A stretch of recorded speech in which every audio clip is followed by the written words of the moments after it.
L'invité de cette semaine, David Darry-Carrère, en pleine préparation avec des matchs amicaux. Justement, comment la jugez-vous cette préparation?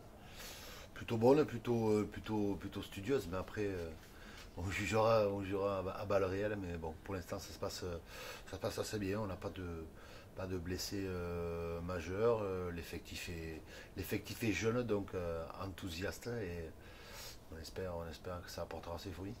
On a l'habitude de dire que c'est plus la prestation qui compte que le score. Le score contre Bordeaux était lourd, il n'empêche qu'on a vu une très bonne première mi-temps. Oui, une très bonne première mi-temps avec un contenu intéressant, on est rentré dans les objectifs qu'on voulait avant le match, c'est-à-dire rectifier un peu ce qui n'avait pas marché contre le premier match amical contre Dax.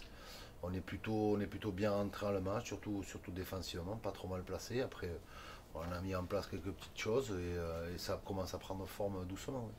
Il y a eu beaucoup de mieux sur ces secteurs-là tout au long de la saison. La mêlée, la touche. Mm. Là, contre une équipe de top 14, normalement, il y aurait dû avoir une grosse différence. Il n'empêche que vous les avez tenus, voire même dominés dans ces secteurs. Ça doit être une grosse satisfaction. Voilà, satisfaction du travail qui se met en place au bout de quelques semaines maintenant. Bon. Les Bordelais aussi étaient en reprise complète, c'était leur premier match. Ils avaient aussi des repères à avoir, donc on va pas non plus se gargariser par rapport à ça, mais le travail était plutôt bien fait. Ouais. Deux défaites dans les matchs amicaux. Il y en a une troisième contre Vannes lundi. Ça devient important du coup de gagner, même si c'est qu'un match amical. Ouais, je pense que la confiance c'est important aussi pour les joueurs, pour le groupe. Maintenant, il faudra aussi avoir un contenu assez solide parce que c'est le dernier match avant la reprise du championnat. On savait que contre Dax ça allait être difficile puisque on était sur un gros travail physique. On savait que Bordeaux aussi c'était très difficile puisque c'est une équipe qui joue la Champions Cup quand même, donc d'un très très bon niveau. Maintenant, on va rencontrer une équipe de pro des deux. À nous de faire ce qu'il faut et d'engager la confiance. Vous êtes arrivé en cours la saison dernière. Il n'empêche que vous n'avez pas un peu peur du traumatisme de ce début de saison dernière avec 5 ou 6 défaites d'affilée du coup. On a travaillé en conséquence, on a repris très tôt justement pour bien travailler, pour être prêt le cas échéant. Il ne faudra surtout pas avoir de la crispation pour ce match, au contraire, il faudra vraiment se lâcher et montrer que la préparation est bonne et que l'état d'esprit du groupe est fort cette année. Ouais. Quand vous êtes arrivé, vous avez ramené beaucoup de sourires chez les joueurs. Avant même la première victoire, on a senti deux trois matchs avant que ça commençait à revenir, du plaisir. Ça passe par là, remonter une équipe qui était mal.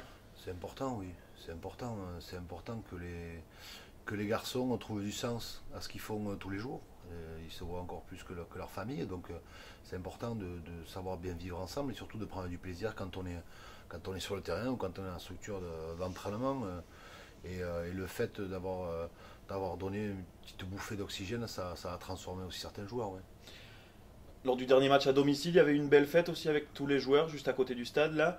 Ça passe aussi par ça, la construction d'une équipe, peut-être pas être les meilleurs copains du monde, mais au moins aimer passer du temps ensemble hors rugby. Ouais, je pense que l'état d'esprit d'un groupe, d'une équipe est très très important après pour ce qu'on veut en faire et pour la saison en général.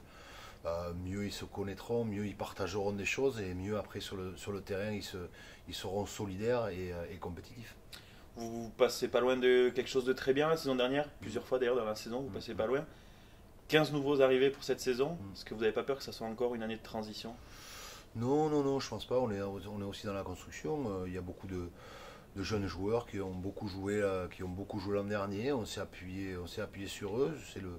C'est le socle du BO avec beaucoup d'autres bien sûr, mais cette jeunesse-là, on veut qu'elle continue à travailler, qu'elle amène encore le groupe encore plus haut. Évidemment, on a recruté là où on avait des manques. On a fini aussi un peu sur les rotules psychologiquement et physiquement à cause de ça. On n'a pas eu beaucoup de rotation l'an dernier, donc ce qu'on a voulu cette année avec l'apport des jeunes joueurs pour être plus frais psychologiquement et physiquement.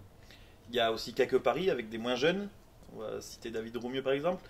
Ça doit être aussi un régal de travailler, sachant qu'il est arrivé normalement comme joueur d'appoint, on l'a vu contre Bordeaux, affûté physiquement peut-être comme jamais, très serein, Ouais, mentalement prêt. Ça doit être bien d'avoir des joueurs comme ça qui vont amener une émulation dans le groupe. Ça a été un souhait aussi de ma part de recruter des joueurs d'expérience aussi pour encadrer les jeunes joueurs parce que il faut aussi les guider, mais c'est surtout que ces joueurs amènent aussi leur état d'esprit. Je pense que David en est l'exemple parfait. C'est un garçon qui est très revanchard par rapport à lui-même, par rapport à l'environnement extérieur.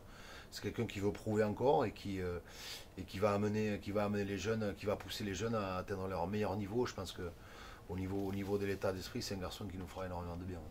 L'autre surprise, et nous, elle nous intéresse encore plus puisqu'il vient du rugby amateur, Alexandre Loustono, 23 ans. Comment s'est fait cette signature? Comment ça se fait qu'on est parti chercher chez un club de Fédéral 1 et en plus qui jouait le maintien en Fédéral 1? Alors pour la petite histoire, hein, c'est un ami, c'est Benyat Ariet, Moléoné de son état, qui m'a appelé au mois de novembre-décembre, qui m'a dit écoute, regarde ce joueur, il peut être intéressant. J'ai vu beaucoup de ses matchs, je l'ai rencontré plusieurs fois et vraiment c'est un garçon qui m'a plu de suite, au-delà de sa qualité rugbyistique, sa qualité humaine, et c'est quelque chose de vraiment intéressant. Son parcours est atypique et j'ai envie que ce soit une très belle histoire et pour nous et pour lui. Je pense qu'après il a beaucoup de qualités pour matcher à ce niveau. Il y a encore du travail, il le sait, on le sait, mais déjà son état d'esprit et son envie de travailler est très, très importante. Sans s'enflammer, c'est quand même bluffant sa première mi-temps contre Bordeaux, où il est ultra à l'aise. Voilà, si quelqu'un ne le connaît pas, on ne sait pas qu'il jouait en Fédéral 1 la saison dernière. Ouais, mais le rugby amateur est très formateur pour ça. Je pense que Léon en est le plus grand exemple, avec des garçons comme Camille Lopez ou d'autres. Je pense que c'est des clubs formateurs, c'est important. Et c'est important pour nous, club du Pays Basque aussi, de s'appuyer sur des joueurs comme ça. Je pense que l'identité de ce club-là doit se faire aussi par l'identité de la côte basque. Et c'est très intéressant pour nous d'avoir des joueurs comme ça. Et ça prouve aussi qu'on peut y arriver. Je crois qu'il a déjà fait quelques petits boulots, qu'on lui donne sa chance aujourd'hui et il va la saisir pleinement. Ouais. Du coup, lors des matchs amicaux, vous étiez en bord pelouse, alors qu'on a l'habitude de vous voir en haut. Ça vient de la réorganisation et l'arrivée de Jack Isaac ou ça se Non, pas du tout. C'était un souhait de ma part. Ça se trouve, j'alternerai. Souvent, je serai en première mi-temps en haut, je descendrai ou je serai directement en bas. Voilà, c'est plus, ça se fera plus au feeling, plus au comportement. Je verrai, mais voilà, mais ça me fait plaisir aussi de redescendre près des joueurs. C'est pas une demande des radios parce qu'on entend crier dans les micros. Non, non, je sais que je suis souvent un élément perturbateur pour les journalistes autour de moi. Ouais. Une autre arrivée dans le staff, Frédéric Garcia, qui avait déjà bossé avec vous. C'était une demande de votre part de retrouver quelqu'un que vous connaissiez? Du moment où Nicolas m'a annoncé que Benoît ne serait plus avec nous l'an prochain, évidemment il fallait trouver quelqu'un pour le remplacer. Il y a eu plusieurs candidatures, mais bon, travailler avec quelqu'un qu'on connaît, évidemment, c'est déjà un plus.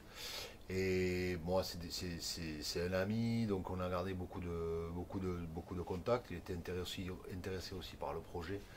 Et on a la même vision des choses. Je sais que c'est pas quelqu'un qui est très médiatique, mais c'est un très très bon technicien qui travaille énormément.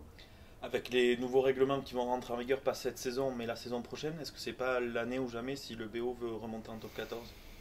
C'est sûr que pour toutes les équipes de Pro D2, elles doivent se dire la même chose, hein, comme elles se sont toutes armées, qu'il n'y a pas l'ogre lyonnais ou un semblant d'ogre lyonnais cette année avec un énorme budget, un énorme effectif. Voilà, les places vont être encore plus chères que l'an dernier. Évidemment que l'an prochain, la saison prochaine, il y aura une difficulté supplémentaire. Bon, évidemment que tout le monde voudra atteindre les objectifs, mais ils seront difficiles à atteindre. Vous qui êtes dans le rugby depuis longtemps maintenant, vous le comprenez ce changement de règlement? C'est un peu favorisant pour le top 14 évidemment. Bon, c'est une volonté de la Ligue, une volonté de mettre du rugby d'encore plus haut niveau. Maintenant, il est vrai que le rugby professionnel est aussi un rugby de Pro D2, il ne faut pas l'oublier, et que la Pro D2 peut être formatrice aussi pour le top 14. Donc voilà, mais après, il n'en reste pas moins que le niveau de Pro D2 augmente année après année et se rapproche petit à petit du top 14. Justement, c'est la prochaine question. Vous l'avez connu avec La Rochelle et avec Dax en tant qu'entraîneur. Ce niveau de Pro D2, il a vraiment énormément évolué depuis ces années-là? Ouais, bien sûr qu'il a évolué parce qu'on y rencontre de meilleurs joueurs tout simplement. C'est une histoire de vases communicants, énormément de joueurs en top 14, énormément d'étrangers, donc forcément les vases communicants agissent et on retrouve de plus en plus de très très bons joueurs en Pro D2, ce qui fait augmenter le niveau, beaucoup de très bons entraîneurs aussi qui travaillent énormément et qui font progresser les joueurs. Ouais. Est-ce que ce n'est pas du coup un chemin souhaitable pour un jeune joueur, cette Pro D2, plutôt que d'aller en espoir c'est toujours souhaitable pour un jeune joueur de jouer. Voilà, quoi qu'il arrive. S'il a la chance de jouer en top 14, c'est très bien, mais maintenant en top 14, c'est que les places sont quand même assez chères et que la Pro D2 peut être un tremplin dessus. Maintenant, c'est aussi la volonté des clubs de Pro D2 de leur donner leur chance, qu'ils soient compétitifs et de les faire progresser pour qu'ils fassent progresser l'équipe. Maintenant, je sais aussi que dans pas mal d'équipes, il y a des soucis pour les faire jouer parce que les objectifs sont assez élevés, qu'il faut certainement pas se tromper, avoir des certitudes et ils n'osent peut-être pas lancer les jeunes joueurs. Donc c'est pour ça aussi que les joueurs en pâtissent un peu. Vous l'avez évoqué tout à l'heure, cette identité possible au Pays Basque avec des joueurs du cru. On n'a pas oublié ce vivier trop longtemps. Ben oui et non, ou alors ils ont eu tendance à éclore ailleurs ou à s'épanouir ailleurs. Ça a été une volonté à un moment donné des joueurs, des dirigeants aussi d'aller voir ailleurs, alors que le vivier du Pays Basque est très très fort. On le voit en rugby amateur, il y a un énorme vivier par rapport à ça. Maintenant, la formation bat son plein aussi, on le voit ici, je le vois à l'Aviron aussi, à Saint-Jean, dont le niveau a considérablement augmenté. Donc la formation est là, elle mérite d'être considérée, notamment avec le vivier de la Côte Basque. Vous parlez de Saint-Jean, justement, c'était ma prochaine question. Vous avez aussi travaillé avec Serge Milas, qui a fait une petite étape en Fédéral 2, champion, qui remonte en Pro D2. Ouais. C'est un parcours qu'on pourrait vous voir faire dans les années prochaines, revenir dans le rugby amateur? Moi j'aime le rugby, c'est ma passion, c'est mon sport. Tant que j'ai la possibilité de le faire à un niveau professionnel, bien sûr que je me lancerai à fond, mais moi ça ne me dérange pas de passer du temps avec d'autres catégories, d'autres joueurs, même les jeunes, il n'y a aucun souci là-dessus. Bon, mais merci beaucoup et on vous souhaite un bon début de saison du coup. Avec grand plaisir, merci à vous. Merci.